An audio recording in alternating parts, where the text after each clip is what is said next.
Hi friends, இன்றைக்கி நம்ம மண்பானை பாத்திரம் வந்து எப்படி பழக்கலாம் அப்படிங்கிறது தான் பார்க்க போகிறோம்.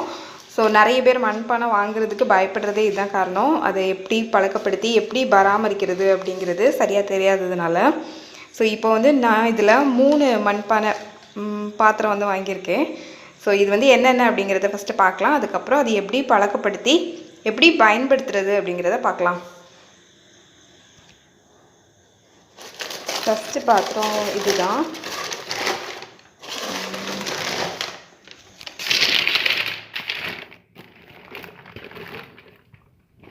ஃபஸ்ட்டு பாத்திரம் இது தான். பார்க்குறதுக்கு ரொம்ப அழகாக இருக்குது.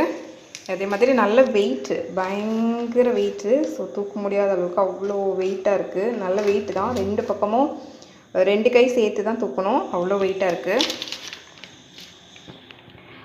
இதோட ரேட் வந்து 170 ரூபா. அடுத்தது பார்க்கலாம். அடுத்தது வந்து இது பார்க்குறதுக்கு ரொம்ப சூப்பராக இருந்தது. இது வந்து நான்வெஜ் செய்கிறதுக்கு கரெக்டாக இருக்கும்.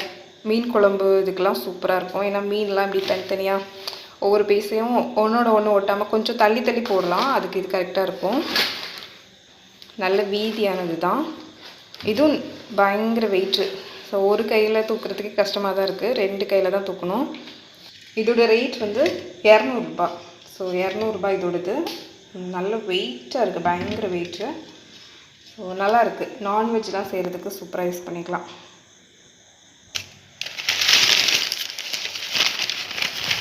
அடுத்தது ஒரு சின்ன பாத்திரம்.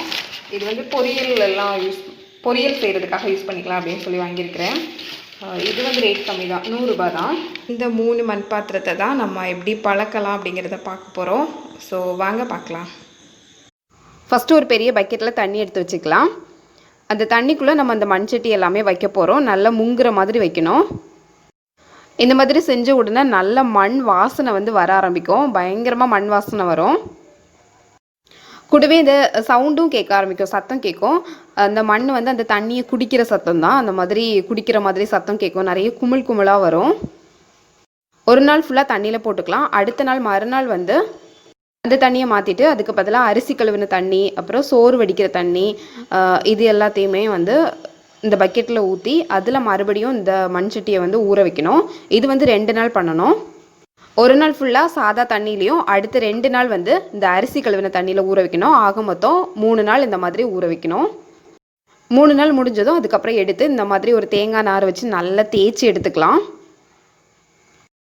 அதில் என்ன டஸ்ட் இருந்தாலும் நல்லா வந்துடும். நல்லா தேய்ச்சி எடுத்து கழுவி வச்சுக்கலாம். இந்த மாதிரி 3 மண் சட்டியுமே நல்லா தேய்ச்சி கழுவி அதை காய வச்சுருக்கிறேன். வெயிலில் காய வச்சுக்கோங்க. நல்லா காஞ்சதுக்கப்புறம் பார்க்கலாம். இப்போ இது எல்லாமே நல்லா காஞ்சிடுச்சு. இதுக்கு மேலே வந்து நம்ம எண்ணெய் தேய்க்க போகிறோம். சமையல் செய்கிறதுக்கு என்ன எண்ணெய் யூஸ் பண்ணுவீங்களோ அது, நல்லெண்ணெய், கடலெண்ணெய், இந்த மாதிரி என்ன நீங்கள் சமையலுக்கு யூஸ் பண்ணுவீங்களோ அந்த எண்ணெயை இதில் சேர்த்துக்கலாம். தேங்காய் எண்ணெய் தேய்க்கும் போது எல்லா சமையல்லையும் நல்லா தேங்காய் எண்ணெய் வாசம் வந்து நல்லாயிருக்கும். ஸோ இந்த மாதிரி சமையலுக்கு யூஸ் பண்ணுற எண்ணெய் வந்து 1 ஸ்பூன் இல்லை 2 ஸ்பூன் போட்டுட்டு இது வந்து பாத்திரம் ஃபுல்லாக நல்லா தேய்ச்சி வைக்கிறோம். வெளிப்பக்கம் தேவையில்லை, உள்ளே மட்டும். எல்லா பாத்திரத்துலையுமே இந்த மாதிரி தேய்ச்சி அதை வந்து 1 மணி நேரம் அப்படியே விட்டுடலாம்.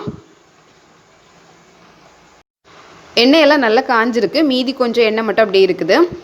இப்போ வந்து நம்ம இதை அடுப்பில் வைக்க ஆரம்பிக்கலாம். அடுப்பை ஆன் பண்ணிவிட்டு அதில் இன்னும் 2 ஸ்பூன் எண்ணெய் ஊற்றிக்கோங்க. எண்ணெய் ஊற்றிட்டு இதை அடுப்பில் வச்சுக்கலாம். எண்ணெய் சூடானதும் கொஞ்சம் தேங்காய் வந்து திருவி எடுத்துக்கோங்க. ஒரு 4 ஸ்பூன் இருக்கிற மாதிரி. அந்த தேங்காய் துருவலை வந்து இந்த எண்ணெய் சூடானதுக்கப்புறம் இதில் போட்டுக்கலாம். மண் சட்டியை பொறுத்த வரைக்கும் நம்ம என்ன சமைக்கிறோமோ அது வந்து எல்லா சமையல்லையும் அந்த வாசம் வந்து வரும். அதனால முதல்ல வந்து நம்ம தேங்காய் யூஸ் பண்ணுறோம்.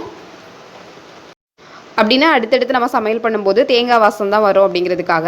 இன்னொன்று, மண் சட்டியில் வந்து சில்வர் கரண்டி யூஸ் பண்ணுறதை விட மரக்கரண்டி யூஸ் பண்ணுறது தான் நல்லது. மண் சட்டி கழுவும் போது சோப்பு, லிக்விட் எதுவுமே பயன்படுத்தக்கூடாது. அந்த வாசம் வந்து வந்துடும் சமையலில். அதனால் கண்டிப்பாக அதெல்லாம் பயன்படுத்தக்கூடாது. அதுக்கு பதிலாக தேங்காய் நார் வச்சு நல்லா தேய்ச்சி எடுத்துகிட்டா போதும். இப்போ இந்த தேங்காய் துருவில் வதக்கும் போது பாத்திரத்தில் எல்லா பக்கமும் படுற மாதிரி நல்லா வதக்கி விட்டுட்டு எல்லா பக்கமுமே படுற மாதிரி வதக்கிட்டு அந்த தேங்காய் துருவில் வந்து நம்ம எடுத்துடுறோம்.